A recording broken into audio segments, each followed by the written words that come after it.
हम एक प्यारी सी लड़की को देखते हैं जो अपनी गाड़ी को चलाती कहीं पर जा रही थी और थोड़ा सा परेशान भी थी। तभी उसे अपनी डॉक्टर की कॉल आती है जो कहती है, सीडी तुमने आज मुझसे मिलने आना था, आज हमारी अपॉइंटमेंट थी। मैं जानती हूँ तुम अपनी एक एम्प्लॉय की मौत की वजह से बहुत ज्यादा दुखी हो। सीडी कहती है, हाँ पर मैं ठीक हूँ, मुझे बहुत दुख हुआ, वो थोड़ी थोड़ी मेरे जैसी थी। डॉक्टर कहती है, तुम्हें जल्दी ये हादसा भूलना होगा वरना इन सब का तुम्हारे काम पर बहुत असर होगा। पर सीडी अभी भी कुछ भी भूल नहीं पाई थी। अब हमें इस कहानी में एक और कैरेक्टर को दिखाया जाता है जिसका नाम कोल था, जो कि एक किसान था और पौधों की दुकान पर काम करता था। सीडी भी एक पौधा खरीदना चाहती थी और किस्मत से वो कोल की दुकान पर पहुंच जाती है। अब जाते ही उसे एक पौधा पसंद आया था। कोल कहता है, अच्छा तो तुम्हें ये पौधा पसंद है, पर हाँ देखो इस पौधे को तुम्हें 2 या 3 दिन में पानी देना होगा वरना ये पौधा मुरझा जाएगा। सीडी कहती है, अरे नहीं,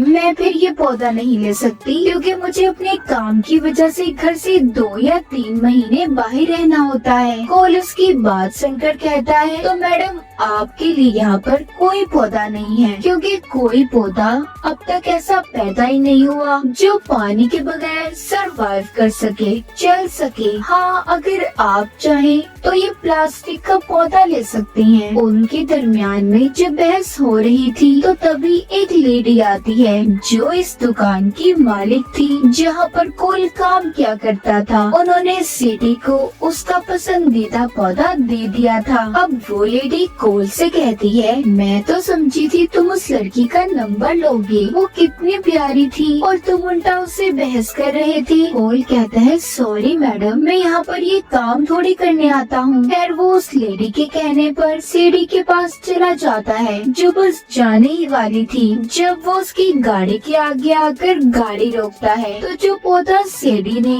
इससे खरीदा था वो गिरकर टूट जाता है। अब कॉल डायरेक्ट ही सीडी से पूछता है, क्या तुम मेरे साथ कॉफी पियोगी? सीडी ये सुनकर हैरान थी कि न जान पहचान फिर भी ये मेरे साथ कॉफी पीना चाहता है। पर सीडी भी मान जाती है और उसके साथ कॉफी पीने के लिए तैयार थी। ये दोनों कॉफी पीते हुए बहुत सी बातें करते हैं। सीडी अपने बारे में बताती है कि मुझे अक्सर अपने काम की वजह से घर से दूर रहना पड़ता है। कोल उसको बताता है कि मुझे भी फसलें उगाने के अलावा हिस्ट्री पढ़ने का बहुत शौक है। ये दोनों बहुत सी बातें करते हैं। सीडी कहती है, कभी भी मुझे किसी चीज से डर नहीं लगा। कॉल कहता है, अच्छा तो ये बात है, चलो वो सीढ़ियाँ देख रही हो, मेरे साथ रेस लगाओ। अगर तुम हार गई तो तुम्हें बताना होगा तुम्हें किस चीज से डर लगता है। ये दोनों अब सीढ़ियाँ चढ़ने की रेस लगाते हैं जिसमें सीडी कोल से आगे थी। वो जीत जाती है। कोल ये देखकर काफी हैरान था पर उसे सीडी के बारे में ये सब जानना अच्छा लग रहा था। वो बताती है, मैं अपनी मॉम के साथ बचपन में अपना शहर छोड़कर आ गई। मेरी मॉम बहुत ही बहादुर थी, मैं भी उनकी तरह बनना चाहती हूँ। अब बातें करते करते वो सारी रात एक साथ गुजारते हैं जिसमें दोनों अपने दुख सुख एक दूसरे से बांट रहे थे। कोल इन सब चीजों से बहुत खुश था कि उसकी जिंदगी में कोई आ गया है, वो भी सीडी जैसी लड़की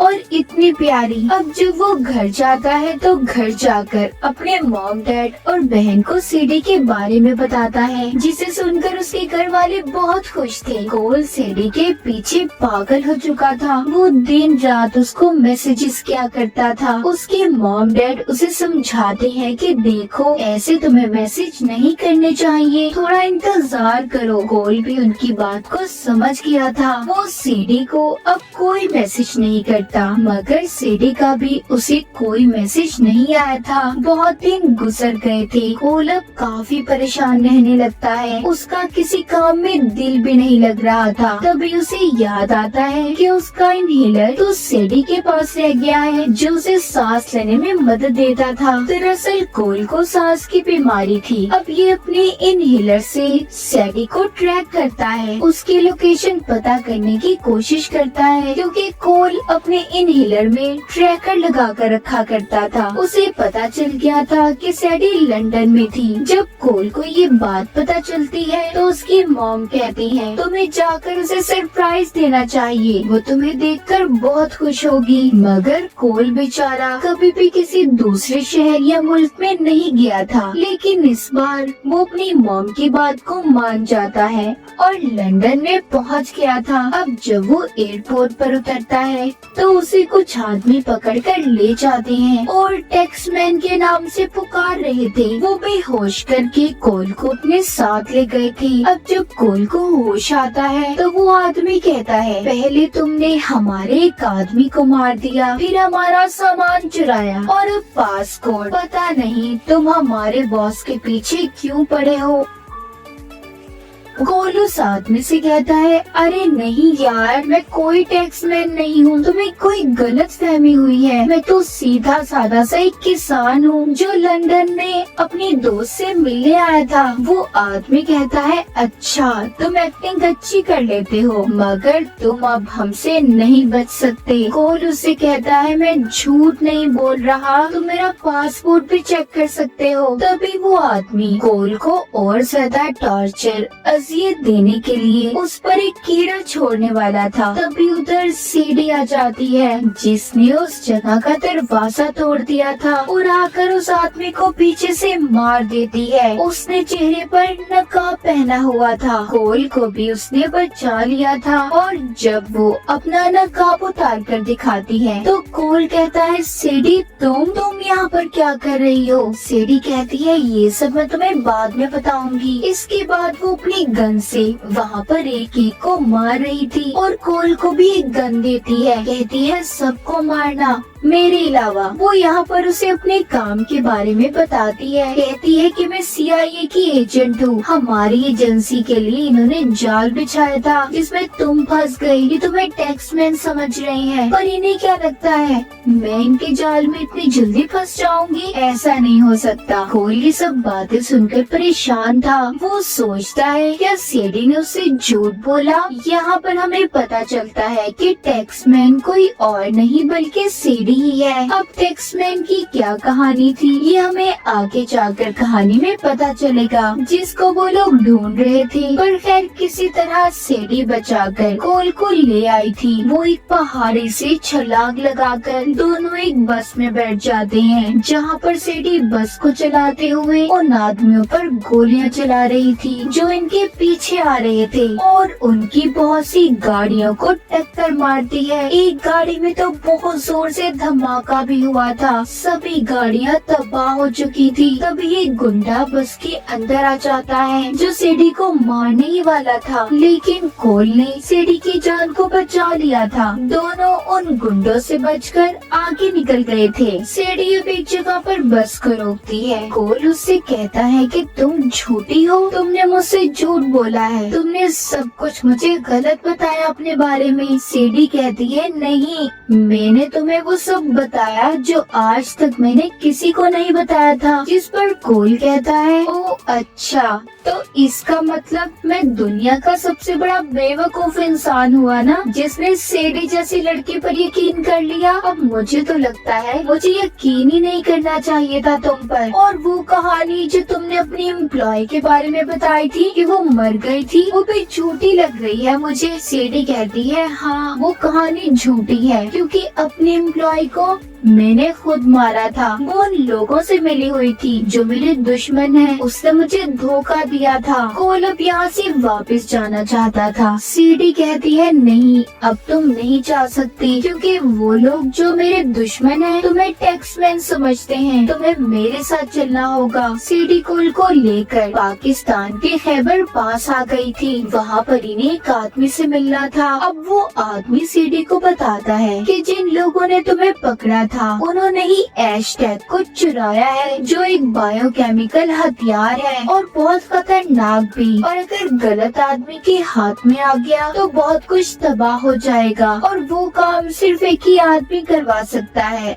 जिसका नाम लेविक है। अब वो आदमी लेविक की सारी कहानी बताता है। यहाँ पर हमें लेविक के बारे में पता चलता है कि वो एक फ्रांस की खुफिया एजेंसी के लिए काम करता था और फिर बाद में उसने खुद के लिए काम करना शुरू कर दिया, जिसमें हथियारों की खरीदो फरोख्त और कत्ल जैसी चीजें आम बात थी। वो आदमी सेडी को लेविक के बारे में सब कुछ बताकर कहता है, अगर तुम उसको पकड़ना चाहती हो तो जरा ध्यान से, वो बहुत ही खतरनाक आदमी है। अब जब वो आदमी सीडी से बातें कर रहा था तो सीडी कहती है कि मुझे तुम्हारी मदद की जरूरत है, मुझे तुम्हारे कुछ आदमी चाहिए। तभी उस आदमी को पीछे से आकर कोई लाल शर्ट वाला आदमी मार देता है और कोलो सीडी को अपने साथ जाने का कहता है। तभी एक और आदमी पीछे से आकर लाल शर्ट वाले आदमी को मार देता है। अब वो आदमी इन दोनों को अपने साथ ले जाने की कोशिश करता है। तभी एक और आदमी आ जाता है और पहले वाले आदमी को मार देता है। अब लाल शर्ट वाला फिर से इनको पकड़ लेता है। ये सब कुछ इस वजह से हो रहा था क्योंकि लेविक ने कोल के सर पर टैक्समैन समझकर बहुत बड़ा इनाम रखा था। टैक्समैन CIA की खुफिया एजेंसी के लिए काम किया करता था और उसको उस बायोकेमिकल हथियार का पासपोर्ट भी पता था। अब खैर किस तरह ये बचकर वहाँ से निकल गए थे। गाड़ी में जाते हुए सेडी कोल को बताती है एशटैग दरअसल एक बहुत ही खतरनाक हथियार है, जिसका पासकोड सिर्फ मेरी एम्प्लॉय को पता था। वो इस बारे में लेविक को बताना चाहती थी, पर इससे पहले वो बताती मैंने उसे मार दिया और उस पासकोड को भी खत्म कर दिया। अगर लेविक ने उस पासकोड से हथियार को खोल दिया तो वो उसे बहुत से गलत कामों में इस्तेमाल करेगा। इतना बताकर सेडी कोल को बेहोश कर देती है। उधर लेविक ने कोल के सर पर भारी रकम का इनाम रख दिया था। अब सेडी प्लान बनाकर कोल को बांधकर लेविक के पास ले आई थी। फिर कहता है, ओ तो तुम टैक्समैन हो, मैं तुम्हारी हालत देखकर समझ सकता हूँ। एक वक्त में मैं भी CIA के लिए काम करता था। जब उनका काम निकल जाता है ना तो CIA वाले ऐसे ही अपने आदमियों को छोड़ देते हैं। मेरे साथ भी सब कुछ ऐसे ही हुआ था। तो खैर छोड़ो, मुझे जल्दी से पासकोड बताओ। वहीं पर सेडी लेविक से कहती है, जब तक तुम मुझे मेरे नाम के पैसे नहीं दोगे तब तक मैं इस पर नजर रखती हूँ। और इस तरह सेडी भी कोल के साथ लेविक के प्लेन में आ गई थी। मगर जल्दी लेविक के आदमियों को पता चल जाता है कि कोल और सेडी आपस में मिले हुए हैं और इस वजह से प्लेन में ही लड़ाई हो जाती है। सेडी बहुत ही बहादुरी से लेविक के आदमियों का मुकाबला कर रही थी। तभी उसे लड़ते हुए चाकू लग जाता है। वो जख्मी हो गई थी। ये देखकर अब कोल सेडी और बायोकेमिकल वाले ब्रीफकेस को लेकर चलते हुए प्लेन से छलांग लगा देता है। अब जब सेडी को होश आया था तो ये एक जंगल में थे। उसे जानकर बहुत अच्छा लगता है कि कोल ने उसकी जान बचा ली। अगली सुबह लेविक और CIA के आदमी इन दोनों की तलाश में थे क्योंकि इनके पास बायोकेमिकल हथियार वाला ब्रीफकेस था। ये दोनों जंगल में थे। अब वहाँ पर CIA और लेविक के आदमियों के दरमियान में लड़ाई हो जाती है। यहाँ पर सेडी सिर्फ एक ही चीज को बचा सकती थी, कोल को या फिर ब्रीफकेस को। उसने कोल को चुना था। अब लेविक के आदमियों को ब्रीफकेस मिल जाता है और CIA वाले सेडी और कोल को अपने साथ पूछताछ के लिए ले गए थे कि उसने ब्रीफकेस लेविक के लोगों को क्यों ले जाने दिया। अब CIA और FBI के एजेंट ये फैसला करते हैं कि वो लेविक को पासकोड का आधा हिस्सा बताएंगे, जिसको बताने वो उसको एक होटल में बुलाने वाले थे ताकि फिर वो उसे पकड़ सके। और इसी के लिए वो कोल की मदद मांगते हैं क्योंकि क्योंकि लेविक की नजर में कोल ही टैक्समैन था जिसको पासपोर्ट का पता था। कोल ना चाहते हुए भी इनकी मदद करने के लिए तैयार हो जाता है। सीडी उसे बहुत मना करती है कि इस काम में बहुत खतरा है, लेकिन फिर भी कोल उनकी मदद करने के लिए तैयार था। पर लेविक को जल्दी सीआईए के चाल के बारे में पता चल गया था। वो उन एजेंट्स को मार देता है